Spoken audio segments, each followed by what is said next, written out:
HBO's House of the Dragon is bringing Game of Thrones Targaryens into the spotlight, but the prequel only covers one section of the massive Targaryen family tree.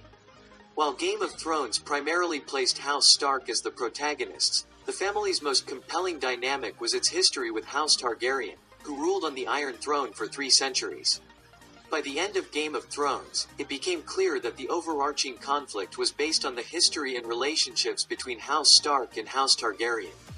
By the time Game of Thrones began, the Targaryen family had finally been unseated after 3 centuries on the Iron Throne, with only 2 heirs, Daenerys and Viserys, remaining to claim their birthright.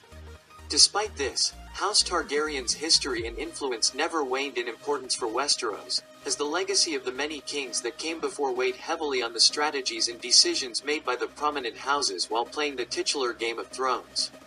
Throughout the entire history of Westeros, one statement about the Targaryens would never fade. Every time a new Targaryen is born, the gods flip a coin.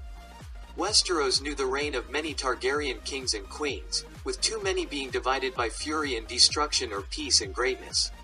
HBO's House of the Dragon's promotional materials have aptly adopted this quote as one of its taglines, setting up one of the most crucial eras in Targaryen history.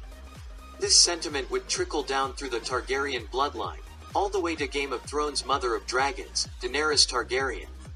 As House of the Dragon depicts a much larger slate of Targaryens in Game of Thrones history, here's a breakdown of the Targaryen family tree in Westeros from Aegon the Conqueror to Jon Snow.